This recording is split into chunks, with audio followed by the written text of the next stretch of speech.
तो इन्होंने एक किसान को कमजोर करने के लिए फर्जी बीमा योजना शुरू करी। किसान से पैसा लिया और किसान का पैसा जो हजारों करोड़ रुपए इकट्ठा करके किसान की फसल अगर खराब हुई तो उस खराब फसल का उसको मुआवजा देने की बजाय उसमें ऐसे पेचीदा कानून बना दिए कि अगर सारे गांव की फसल खराब होगी 100% तो मुआवजा राशि देंगे। बड़ी बड़ी कंपनियों को इन्होंने लाभ पहुंचाया। उसके बाद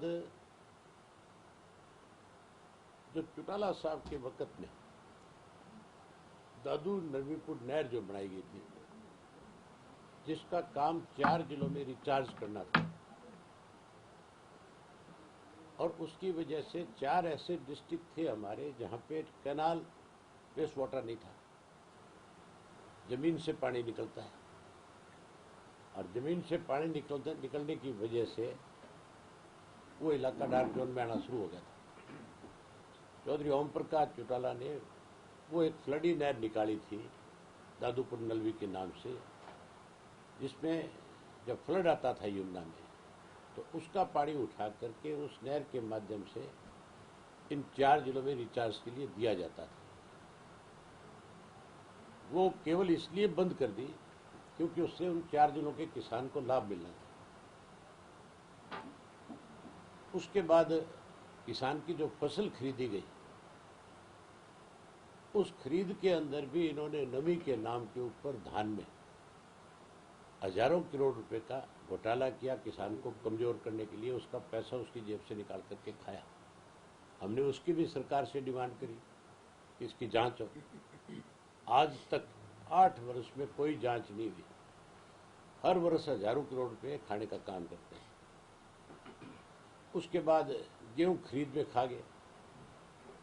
कोरोना काल के दौरान अनेक घोटाले इन्होंने किए, उनकी भी किसी की कोई जांच नहीं। अब तो सरकार की हालत ये होगी कि अगर हाउस के अंदर भी कोई किसान के इशू को लेकर के चर्चा करता है तो उसका जवाब देने की बजाय उसको थ्रेट करते हैं। और जब कोई अपनी बात पे अड़ जाए तो फिर उसकी बात सुनने की बजाय नेम कर देते हैं। आज का ताजा इशू है। आज मेरा जो सवाल लगा हुआ था वो डार्क जोन को लेकर के था, और हरियाणा प्रदेश के अंदर कोई 1000 से ज्यादा ब्लॉक ऐसे हैं जो डार्क जोन में है। एग्जैक्ट मेरे पास फिगर भी है, वो देना आज का रिप्लाई जो आया हुआ है, उस रिप्लाई में लिखा हुआ है। बहुत सारे ब्लॉक हैं ऐसे जो डार्क जोन में है। डार्क जोन का मतलब ये है कि ना तो आप ट्यूबवेल का कनेक्शन दे सकते, अगर वहां ऑलरेडी ट्यूबवेल चल रहा है और वो ट्यूबवेल किसी वजह से खराब हो गया तो उसमें आप नई मोटर नहीं डाल सकते, नया कनेक्शन नहीं कर सकते, उसको वहां से शिफ्ट नहीं कर सकते, सरकार उसकी परमिशन नहीं देती। कैनाल का पानी है ही नहीं वहां पे, तो फिर उसकी फसल तो राम भरोसे होगी, उसकी खेती तो राम भरोसे होगी कि बारिश होगी, उसकी जो जमीन है जो अच्छी खासी फसल पैदा होती है जिसमें, वो वीरान हो जाती है, खराब हो जाती है। मैंने उसको लेकर के सवाल लगाया हुआ था कि क्या जो डार्क जोन है सरकार ने उसका रिव्यू करवाया, और कैसे उस डार्क जोन को रिचार्ज करने के लिए सरकार ने कोई ऐसी स्कीम बढ़ाई जिसकी वजह से दोबारा कोई ट्यूबवेल लगा सके या उस इलाके को रिचार्ज किया जा सके, जिससे कोई उसके ट्यूबवेल में पानी बढ़ जाए। ये सारी बात जब मैं कर रहा था, मैंने जब अपना सवाल पूछा तो सवाल के जवाब में एक बात लिखी हुई है जो बड़ी हैरानी करती है। वो कहते हैं कि हमने जोड़ जो है उसको रिचार्ज करने में भी पैसा खर्च किया। जोड़ के पानी, जोड़ का पानी पशुओं के पीने के काम तो आता है। जोड़ के पानी से गांव के बीच में होने की वजह से कोई कुएं में भी पानी मिल सकता है, कोई छोटा मोटा हैंडपंप भी लग सकता है, लेकिन उस पानी से मेरी ख्याल खेत के अंदर कोई ट्यूबवेल नहीं लगा सकता। मैंने ये पूछा ही था कि क्या जोड़ के अंदर जो आपने रिचार्ज की बात करी है उस पर कितना पैसा खर्च है, ये बता दो।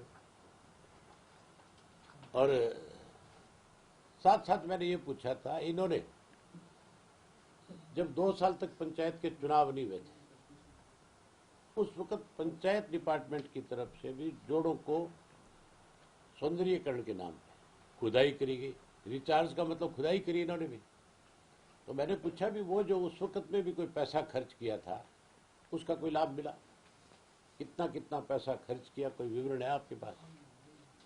मैं ये सब बातें जब पूछ रहा था, हाउस के अंदर क्या होता है, किसी भी विधायक का, किसी भी मेंबर का कोई भी क्वेश्चन लगा हुआ है, उससे संबंधित मंत्री जो है उससे सप्लीमेंट्री पूछा जाता है, और मंत्री का ही काम है उस सप्लीमेंट्री का जवाब देना।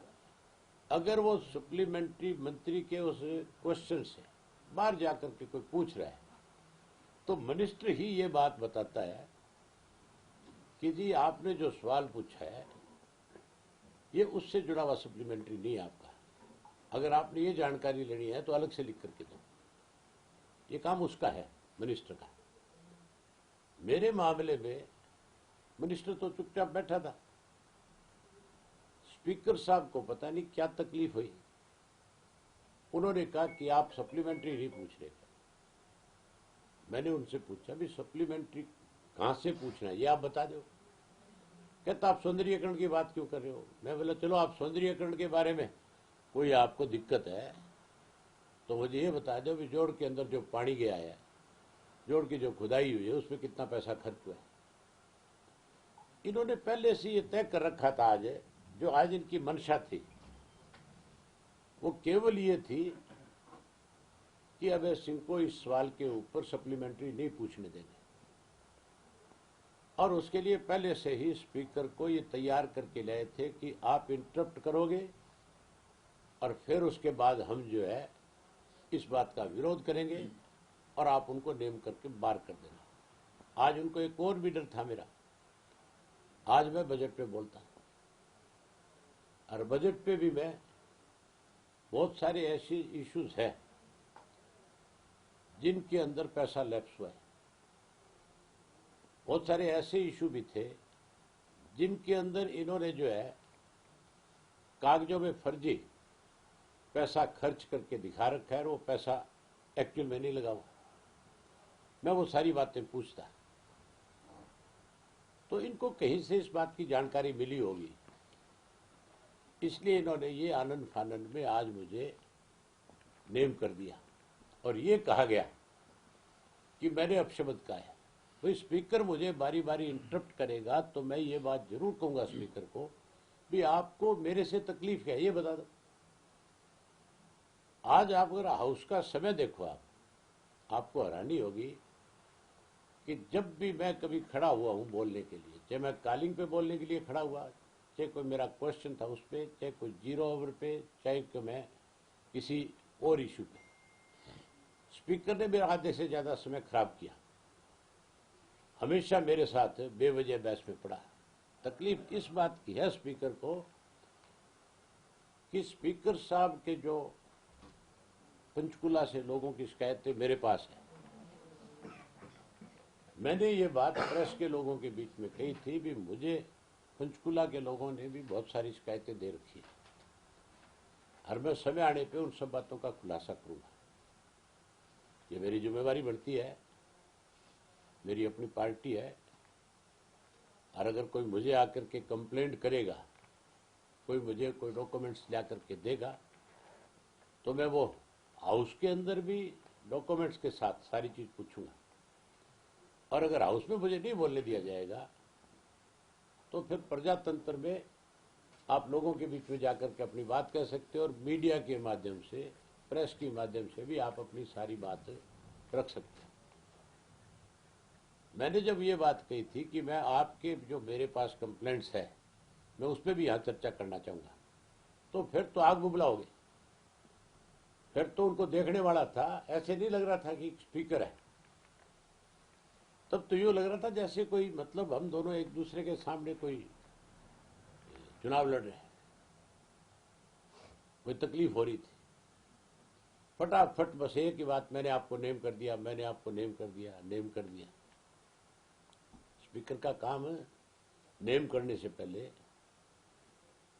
उसकी बात को सुनना होता है मेंबर की। स्पीकर का काम सरकार का पक्ष बनना नहीं। हर विधायक को वो अगर कोई चीज सरकार से पूछता है तो उसकी हेल्प करना है, या उल्टा काम हो रखा है। हैरानी की बात है, कांग्रेस वाले भी सरकार के साथ जब मेरा इश्यू आता है तो मिल जाते हैं। आज भी मिल गए थे। आज भी कांग्रेस वालों ने ये नहीं पूछा एक बारी भी स्पीकर से भी ऐसे कौन से शब्द आपके लिए कहे हैं या उसके लिए कहे हैं जिसमें अनपार्लियामेंट्री लैंग्वेज है। मैंने बारी बारी पूछी है स्पीकर से, वो कहा तू बता तो दे मुझे कि मैंने कौन सा अनपार्लियामेंट्री लैंग्वेज यूज करी है जिसकी वजह से आपने मुझे नेम किया है। आज भी कारण तो बताए ना, ये मेरा अधिकार है पूछना कि मुझे वो बताए कि भी आपने ये गलत बोला है। और उसके लिए भी नेम करने की बजाय अगर कोई अनपार्लियामेंट्री लैंग्वेज यूज करता है विधायक तो उसके लिए पहले ये बात कही जाती है या तो अपने शब्द वापस ले लो और वापस नहीं लोगे फिर हम आपके खिलाफ कार्रवाई करेंगे। ना तो उन्होंने कोई इस तरह की बात हाउस में कही, ना मैंने कोई ऐसी बात कही जिसकी वजह से किसी को तकलीफ हो। तकलीफ तो सिर्फ इस बात की थी कि मैं किसान की आवाज उठा रहा था और मैंने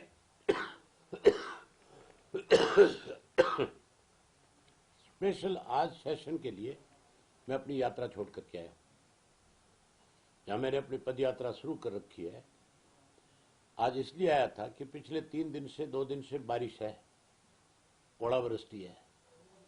हरियाणा के अंदर किसान की सरसों की पकाई फसल जो है सरसों की, वो आज खराब होगी। गेहूं तेज हवा चलने की वजह से, बारिश की वजह से गेहूं भी 50% से ज्यादा खराब है, जमीन पे आ गई। उसका भी झाड़ जो है आप देखना, जब गेहूं निकलेगी कहीं 40 मन होनी थी वहां 20 मन भी नहीं बचेगी। मैंने वो इश्यू भी आज रेज करने थे, वे सरकार क्या उन किसानों को कोई मुआवजा देगी जो फसल खराब हुई है, जो ओलावृष्टि की वजह से हुई है, देगी तो कितना मुआवजा देगी बताए।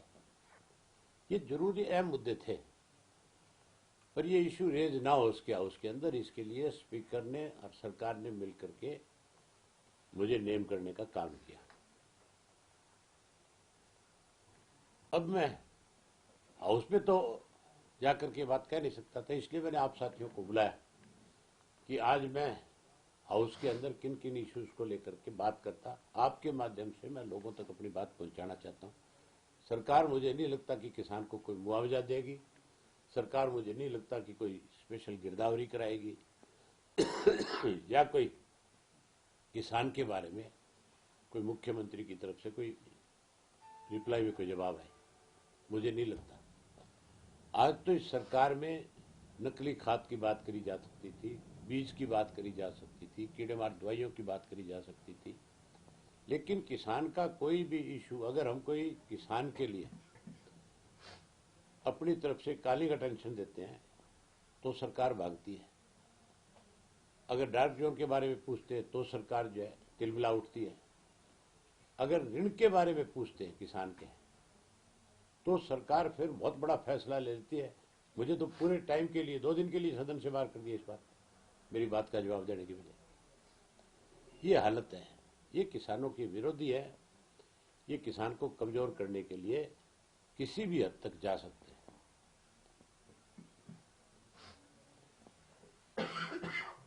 तो सर आपको ही चार्टर जमा किया जाता है, आपको ही पिछली बार भी नेम किया गया था, अब भी आपको किया गया, आरोप भी आपके ऊपर लगते हैं सारे। कोई और विधायक को कभी ऐसे नेम करने की नौबत नहीं आई?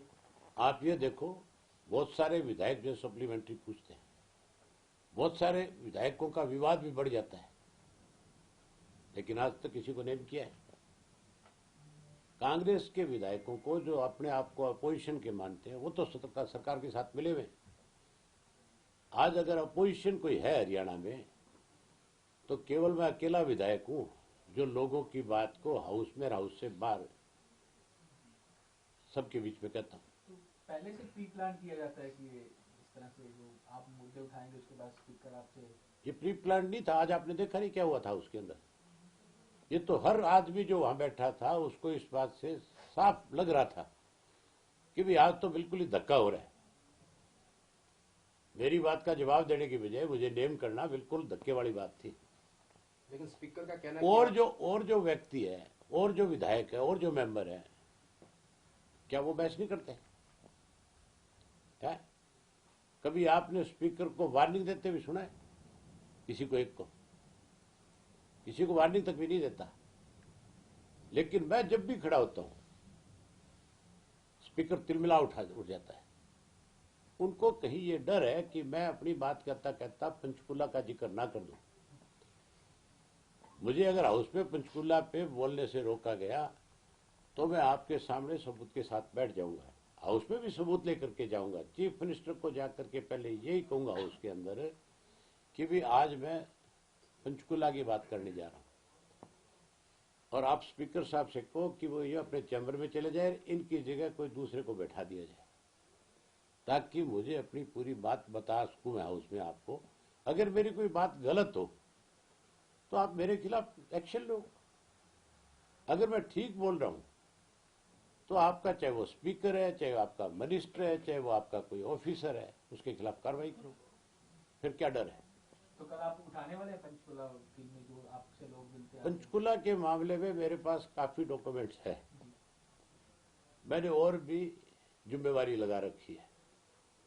जब मेरे पास पूरा कंक्रीट मसाला होगा उस दिन 100% इसको हाउस में भी उठाऊंगा और आप लोगों के सामने भी रखूंगा। आएगा, बहुत बड़ा मसाला आएगा, बहुत बड़ी बात आएगी। बहुत सारी बातों के जवाब जो है हाउस के अंदर मिलेंगे नहीं। लेकिन स्पीकर का कहना सर कि आपने अशोभनीय भाषा का इस्तेमाल किया इसलिए आपको मुख्यमंत्री भी खड़े हो गए डिप्टी सीएम? स्पीकर बताया नहीं। खुद मुख्यमंत्री ने खड़े आपको बोला कि मैंने दोनों से ये बात पूछी थी वहां पे कि आप ये बताओ भी मैंने क्या अशोभनीय भाषा बोली है, मैंने कौन सी अन पार्लियामेंट लैंग्वेज बोली है जो आप मुझे नेम कर रहे हो। ये बताना बनता है। हाउस में किसी भी मेंबर को आप नेम करते हो उससे पहले उसको वार्न करते हो। वकायदा तौर पे स्पीकर ये कहता है कि मैं आपको वार्निंग देता हूं, या तो आप इस चीज को, आपने ये लैंग्वेज बोली है, इन शब्दों को वापिस ले ले या माफी मांगे, जो भी वो अपनी तरफ से कोट करता है वो करे। लेकिन वो सीधा ये नहीं कह सकता मुझे बिना वार्निंग के कि मैं आपको नेम करता हूं। और नेम नहीं करना था, कहता है बाहर जाओ, क्या जैसे मैं उसके घर में बैठा हूं। हैरानी की बात नहीं है। वो 90 लोग जो हम बैठे हैं सबका बराबर अधिकार है। वो किसी एक आदमी की बेपोती नहीं है। जैसा मैं मेंबर हूं वैसे 89 मेंबर और है उसमें, स्पीकर भी उनमें एक है। वो मुझे ये नहीं कह सकता भी तुम बाहर जाओ। ये मतलब किस तरह तानाशाह तरीका अपना रखा है उसके अंदर है। पहले तो मुझे कह रहा था देख लूंगा। मैंने कल जाते पूछा था ना, मैं आ गया, मैं कहा देख ले। तकलीफ तो कल से ही है इस बात की। कल तो मुझे नेम कर नहीं सके, लेकिन आज पहले से प्री प्लान था कि इसको निकाला जाए। आप मुझे बताओ किसी मेंबर को कभी स्पीकर ने आज तक कहा मैं देख लूंगा? स्पीकर इस बात का जवाब देना पहले, बताए वो भी। तू किस, ये जो भाषा थी स्पीकर की, ये पार्लियामेंट्री लैंग्वेज है क्या? देख लूंगा कहना है? ये अनपार्लियामेंट्री नहीं है। तो पहले स्पीकर माफी मांगे। हाउस के अंदर उसको माफी मांगनी चाहिए इस बात के लिए कि भी मैंने आपके लिए गलत शब्दों का इस्तेमाल किया। ये पता है उनको अच्छी तरह से कि मैं ये बात हाउस में उठाऊंगा और मैं ये पूछूंगा कि आपने कहा कैसे। इस बात की तकलीफ है इनको कि ये मेरी बात का जवाब नहीं है इनके पास, इसलिए इस तरह की भाषा। मतलब कोई वार्निंग तो देगा कि नहीं देगा? बिना वार्निंग दे कोई निकाल देगा? क्यों? मैं उसके घर में बैठा हूं, उसके दफ्तर में बैठा हूं है? सेशन के पहले चरण में भी आपको 2 दिन के लिए निष्कासित किया गया, आप हाईकोर्ट गए, आगे फिर ऐसा हुआ? मैं गया हाईकोर्ट और इन्होंने तो, स्पीकर ने तो सारी हदें पार कर दी। अब इनका प्रजातंत्र में कोई विश्वास नहीं है। ये यूं मान के चलते हैं कि भी ये तुम्हारी सरकार बेपोती है, इसमें जो तुम फैसले कर लोगे वो सबको मानने पड़ेंगे। ये तो राजाओं के राज से भी बुरी हालत है। आज तो मेरे ख्याल वो कौन होता था, एक मुस्लिम जो, जिसके बारे में कहा जाता था अभी तुगलकी फरमान है, मोहम्मद तुगलक, ये तो उस तरह के फरमान जारी करते हैं। ये तो उस चेयर पे बैठ करके ये सोचता है कि तेरे से बड़ा कोई आदमी नहीं है, जो फैसला तू कर देगा मानना पड़ेगा। लेकिन आप देखो, कोर्ट ने नोटिस किया है, ये तो अदालत को अदालत नहीं मानते। ये तो कोर्ट के नोटिस को भी हाउस के अंदर ये कहते हैं कि हम उसका जवाब नहीं देंगे। आपका मामला, इन्होंने तर्क दिया कि ये विधानसभा का आपका मामला है, इसमें कोर्ट इंटरफेयर नहीं कर सकता। ये कहाँ लिखा हुआ है? उन्होंने जवाब दिया। नहीं, ये लिखा हुआ कहाँ है कि जवाब नहीं दोगे? जवाब देना पड़ेगा हर हालत में। इसका जवाब तो स्पीकर को हर हालत में देना पड़ेगा, हर हालत में। इसके लिए कोर्ट जब 23 तारीख को सुनवाई करेगी तब आप देखना, इसका जवाब देना बनता है। आप बेवजह इंटरव्यू नहीं कर सकते। न्यायपालिका और विधायिकी का एक फर्क है। लेकिन ये थोड़ा ही है कि वहां बैठ करके स्पीकर जो है अपने मन चाहे फैसले कर देगा। एक रूल बुक है हमारे यहाँ, उस रूल्स के मुताबिक ही आप कोई फैसला ले सकते हो, उससे बाहर जाकर के नहीं। इन्होंने जो मेरे खिलाफ फैसला लिया था वो रूल के खिलाफ जाकर के था। वो तो मैंने विधानसभा में कहा, उस बात का जवाब ही नहीं था इनके पास। विधायिका को ये, इसको न्यायपालिका को ये नहीं मानते, कैग की रिपोर्ट को ये नहीं मानते, प्रजातंत्र को ये नहीं मानते, तो फिर चलेगा कैसे?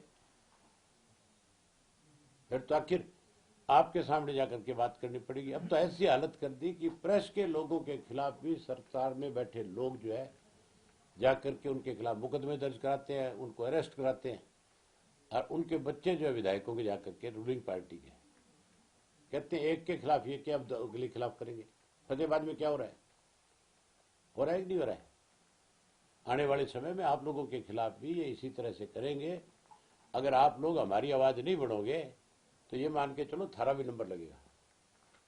शराब घोटाले को लेकर आप लगातार सवाल लगाते हैं, लेकिन सरकार का कहना है कि काफी मुनाफा हुआ है। आप मुझे एक चीज बताओ, वो कहते हैं मुनाफा हुआ है, तो फिर जो एक साल के अंदर मान लो 10,000 करोड़ में बिका और दूसरे साल में आप 15,000 करोड़ लेंगे उसको, तो 5,000 करोड़ रुपया पहले साल वाला कहाँ गया है? इतनी दारू की खपत बढ़ गई एक साल में, इतने ज्यादा पीने वाले हो गए कि 5,000 करोड़ रुपए का सीधा सीधा फायदा हो गया। इसका मतलब पिछला आप खा गए है। ये तो खुद ही स्वीकार करते हैं भी हमने डाके मारे हैं। रिपोर्ट क्यों नहीं छाया करते हैं? सरकार में बैठे लोग रोज ये कह देते हैं कि भी मुनाफा हो गया या ये हो गया, तो फिर विजिलेंस की रिपोर्ट क्यों नहीं आ रही? फिर वो चीफ सेक्रेटरी की रिपोर्ट क्यों नहीं आ रही? वो आनी चाहिए, क्या दिक्कत है उसको आने में? ये तो एससीटी की भी रिपोर्ट नहीं जारी करना चाह रहे थे, वो तो हाई कोर्ट ने मांग ली इनसे रिपोर्ट, और हाई कोर्ट ने जब रिपोर्ट मांगी तो इनको देनी पड़ी, मजबूरी होगी इनकी, अदरवाइज इन्होंने तो वो भी टेबल नहीं करी थी। सर, स्पीकर का कहना ये भी है कि आप आरोप लगाते हैं, लेकिन जब भी आपको प्रूफ देने के लिए कहा जाता है कोई भी प्रूफ नहीं दिया जाता आपकी तरफ से। मैं आपको भी दिखाऊं? अरे वो एफिडेविट ला निकाल के जो वहां से मेरे हल्के के लोगों ने दिए थे कि 15-15 हजार रुपए वोट का दिया है, यही पड़े अपने ऑफिस में। चुनाव के दौरान वो चुनाव के दौरान मैंने स्पीकर को ये बात विधानसभा में कही थी, आप सब भी वहां थे। मैंने उस वक्त कहा था कि मेरे हल्के में मेरे खिलाफ जो है सरकार की तरफ से, बीजेपी के उम्मीदवार की तरफ से पैसा बांटा गया है, प्रजातंत्र का हत्या की गई है। स्पीकर कहने लगा कि आपके पास क्या प्रूफ है? मैंने कहा मैं आपको एफिडेविट दे दूंगा। उसने कहा आप एफिडेविट दे, मैं कार्रवाई करूंगा। मैं अगले दिन एफिडेविट लेकर के गया हाउस में, और मैंने कहा स्पीकर को बारी बारी। स्पीकर ने मेरी बात नहीं सुनी। मुझे जब अंदर मिला ऑफिस में, आप क्या कि झूठ बोल देगा स्पीकर? मैंने जब कहा स्पीकर को कि मैं एफिडेविट दे रहा था, आप ले क्यों नहीं देते? बोले अवैध जी मैंने अपने गले में फांसी डालनी है। मैं बोला फिर तूने कहा क्यों था? भी मैं इसकी इंक्वायरी करा दूंगा। आज भी मेरे पास सबूत है, लोगों ने एफिडेविट दे रखे हैं, एक नहीं सैकड़ों एफिडेविट है, करे कार्रवाई। मैंने विधानसभा के अंदर शरेआम ये बात कही है कि शराब का घोटाला हुआ है और उसके अंदर आपका मंत्री जो है वो पैसे खा गया शराब घोटाले में। ये बात कही है कि नहीं कही है? तो फिर इससे बड़ा और क्या एफिडेविट दूंगा लिख करके? आप इंक्वायरी कराओ, नहीं खाए पैसे मेरे खिलाफ कार्रवाई कर लो, कोई रोकता है? हर चीज का सबूत क्या होता है? यही सबूत है ना कि मैं कह रहा हूं, हाउस के अंदर कह रहा हूं, हाउस में कई बात बहुत बड़ी होती है। मैं मुख्यमंत्री की तरह नहीं हूं कि मैं जो हाउस में कह दूंगा और अगले दिन उस बात से बदल जाऊंगा। मुख्यमंत्री ने तो भूपेंद्र सिंह हुड्डा के खिलाफ सीबीआई इंक्वायरी की बात करी थी, बदल गया अपनी बात से, नहीं दी उसे।